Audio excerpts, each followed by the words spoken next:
Good morning children. Hindi कक्षा में आपका स्वागत है। पर्वत प्रदेश में पावस सुमित्रा नंदन पंत। पंत का जन्म हिमालय की गोद में बसे उत्तरांचल प्रदेश के कौशानी ग्राम में 20 मई 1900 को हुआ था और 29 दिसंबर 1977 ईस्वी को इनका निधन हो गया। इनका जन्म अल्मोड़ा के कौसानी गांव में 20 मई 1900 हुआ था। इनके जन्म के कुछ घंटे पश्चात इनकी माँ चल बसी। पालन पोषण दादी ने किया। वास्तविक नाम गुसाई दत्त रखा गया था। उनको अपना नाम पसंद नहीं था, इसलिए अपना नाम उन्होंने सुमित्रा नंदन पंत रख लिया। इनकी शिक्षा जो है अल्मोड़ा में ही हुई। 1918 में अपने भाई के साथ काशी आ गए और वहाँ क्वींस कॉलेज में पढ़ने लगे। क्लास 10 पास करने के बाद इलाहाबाद आ गए, वहाँ इंटर तक अध्ययन किया। 1919 में महात्मा गांधी के सत्याग्रह से प्रभावित होकर अपनी शिक्षा अधूरी छोड़ दिया था और स्वाधीनता आंदोलन में सक्रिय हो गए। हिंदी, संस्कृत, अंग्रेजी और बांग्ला का अध्ययन किया। प्रकृति से बहुत लगाव था, बचपन से ही सुंदर रचनाएं लिखा करते थे। इनकी कृतियां हैं वीणा, उच्छ्वास, पल्लव, ग्रंथि, गुंजन, लोकायतन, पल्लवनी, मधुज्वाला, मानसी, वाणी, युगपत, सत्यका। पुरस्कार इनको मिला चिदम्बरा के लिए भारतीय ज्ञानपीठ, लोकायतन के लिए सोवियत नेहरू शांति पुरस्कार और हिंदी साहित्य की सर्वरत सेवा के लिए पद्म भूषण से अलंकृत किया गया। और उपलब्धियां 1960 में कला और बूढ़ा चांद कविता संग्रह पर साहित्य अकादमी पुरस्कार मिला। 1961 में भारत सरकार द्वारा पद्म भूषण। 1968 में चिदम्बरा संग्रह पर ज्ञानपीठ पुरस्कार। भाषा इनकी चित्रात्मक, लगता ड्राइंग किया हुआ है। अलंकारों का सुंदर प्रयोग है। प्रकृति के सुकुमार और चितेरे कवि, प्रकृति के सजीव चित्रण में। अब कल पढ़ा दिया था कि पर्वत जो है अपने नीचे जो जल गिरा हुआ है बारिश के दिन में, उसमें अपने आकार को देख रहा है, वो अपने प्रतिबिंब को, क्योंकि पर्वत के नीचे जो तालाब बन गया बारिश होने से, और उसी में अपना प्रतिबिंब निहार रहा है। दूसरा मैं पढ़ा रही हूँ, गिरी का गौरव गाकर झरझर, मद में नस नस उत्तेजित कर, मोती की लड़ियों से सुंदर झरते हैं झाग भरे निर्झर, गिरिवर के उर से उठ उठकर उच्च आकांक्षाओं से तरवर हैं, झांक रहे नीरव नभ पर अनिमेष अटल कुच। माने गिरी के गौरव, पर्वत का गौरव, पर्वत का गुणगान करके, पर्वत की गरिमा को गाकर, झरझर माने झरझर, मद में, मद मतलब मस्ती में, नस नस उत्तेजित माने मस्ती में उसका प्रत्येक अंग उत्तेजित है, उत्साहित है। और मोती की लड़ियों से, मैंने पर्वत के जो झरने हैं पर्वत के ऊपर,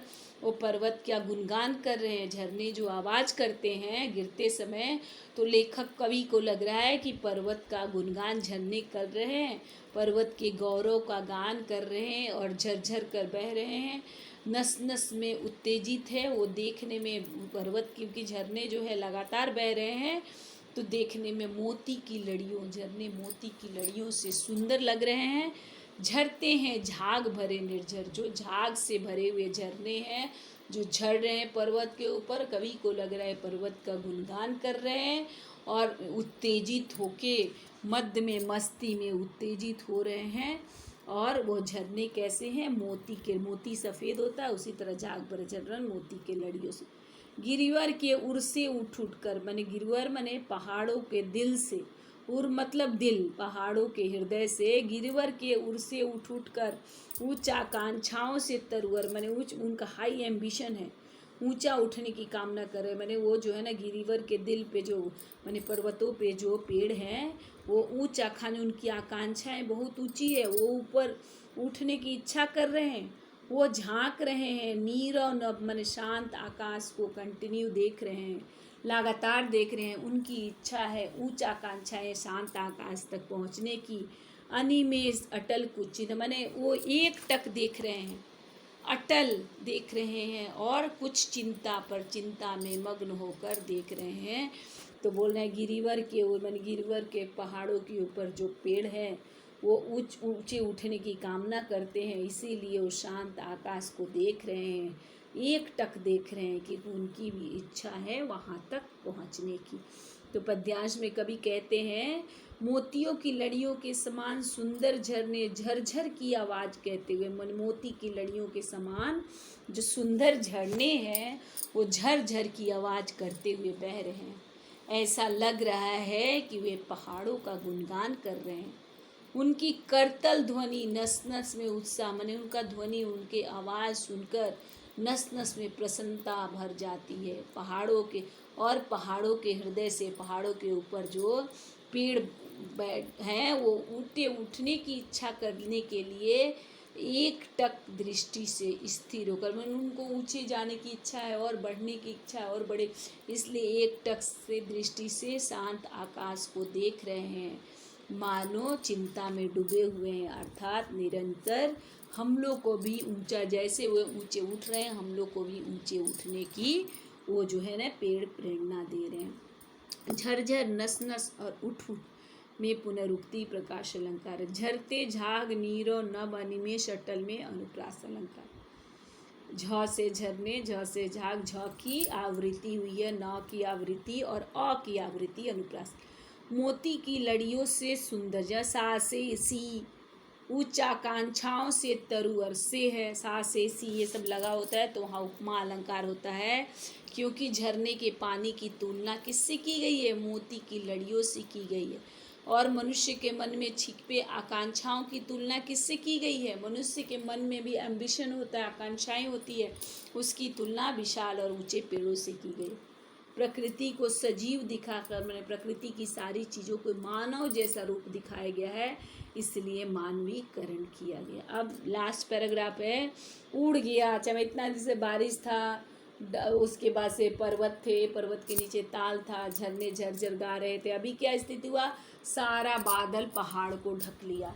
बादल से पहाड़ ढक लेने के कारण कवि को लग रहा है उड़ गया अचानक लो भूधर, फड़का अपार पारद के पर, रौ शेष रह गए निर्झर, है टूट पड़ा भू पर अंबर, धस गए धरा में सभय शाल, उठ रहा धुआं जल गया ताल, यूं जलद यान में बिचर बिचर या इंद्र खेलता। मैंने उड़ गया। कवि कह रहा है कि लो, क्योंकि बादल आ गया, बादल आ जाने से पहाड़ों में क्या होता है? पूरा पहाड़ को बादल ढक देता है। पूरा पहाड़ को बादल ढक दिया था तो कवि कहते हैं लो अचानक उड़ गया भूधर, मैंने पहाड़ अचानक उड़ गया है। फड़का अपार पारद के पर, मैंने चारों तरफ पारे के समान चमकीले पंख जो हैं चारों तरफ फड़फड़ा रहे हैं, पारे के समान। फड़का अपार पारद के पर, मैंने लग रहा है कि चारों उड़ गया, पहाड़ उड़ गया, बादल ने पहाड़ को ढक लिया, सफ़ेद बादलों ने, काले बादलों, सफ़ेद बादलों ने पहाड़ को ढक लिया। तो लग रहा है कवि को कि पारे के समान धवल चमकीले पंखों से पूरा पहाड़ ढक गया है। रौ शेष रह गए निज, मने झरना भी नहीं दिख रहा है, केवल उसकी आवाज़ जो है खाली सुनाई दे रही है टूट पड़ा भू पर अंबर, लग रहा है। और बारिश तेज तेज होने लगी है, अंधकार के साथ पहाड़ दिखाई नहीं, लग रहा है कि धरा पृथ्वी पर अंबर मने आकाश टूट पड़ा, मैंने कंटिन्यू बारिश हो रही है, लग रहा है पृथ्वी पर आकाश टूट।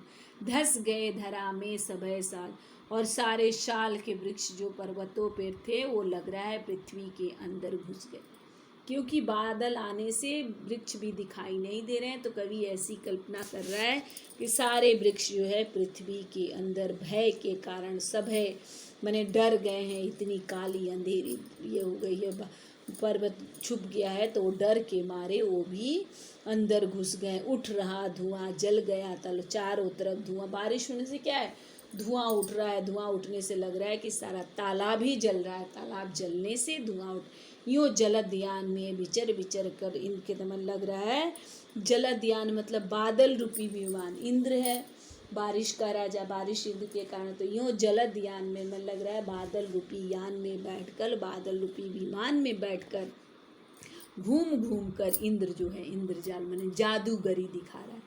बोला उड़ गया अचानक, मैंने बारिश बादल आ जाने से बादल ढक ले रहा है पहाड़ को, तो कवि को लग रहा है कि पहाड़ उड़ गया है और सफ़ेद पारे का चमकीले पंख से पूरा पहाड़ ढक गया है।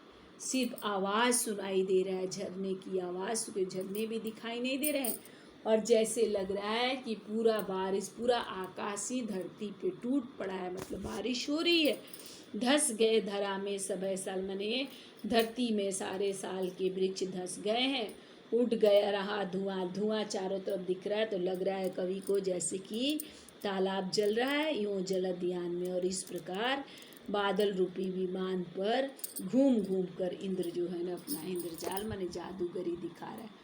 तो कभी कहते हैं तेज बारिश होता है, मौसम कैसा हो गया है कि घनी धुंध धुआं के कारण पेड़ कहीं उड़ गए हों, गायब हो गए हैं, ऐसा लग रहा है पूरा आकाश धरती पर आ गया हो। केवल झरने की आवाज़ सुनाई दे रही है। प्रकृति का ऐसा भयानक रूप देखकर लग रहा है कि साल के पेड़ डर गए हैं, माने काला हो गया है पूरा पहाड़, सादा पहाड़ ढक गया है, तो साल के वृक्ष अंदर धंस गए हैं। चारों ओर धुआं के कारण लग रहा है कि तालाब, चारों ओर धुआं धुआं बारिश के कारण लग रहा है कि तालाब में आग लग गई है। ऐसा लग रहा है कि इस मौसम में इंद्र भी अपना बादल रूपी विमान को लेकर इधर उधर जादू दिखाते हुए, मैंने लग रहा है कि इंद्र अपना बादल रूपी विमान लेकर इधर इधर जादू दिखाते हुए घूम रहे हैं।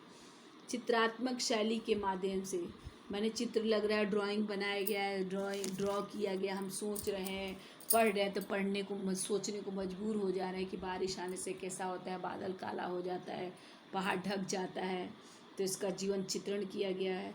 दृश्य बिंब इमेज का प्रयोग किया गया है सोच के।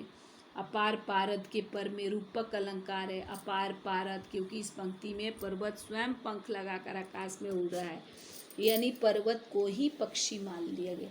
कोई चीज़ को उस रूप में मान लिया जाए, अपार पारद माने पर्वत को ही पक्षी मान लिया जाता है, तो लग रहा है कि रूपक अलंकार। विचर विचर में शब्दों की आवृत्ति होने के कारण पुनरुक्ति प्रकाश अलंकार है। इस प्रकार ये चैप्टर ख़त्म हो गया। जिसको कुछ भी डाउट हो तो सैटरडे को डाउट क्लास होगा, आप लोग उसमें पूछेंगे। धन्यवाद बच्चों, खुश रहिए, सुरक्षित रहिए।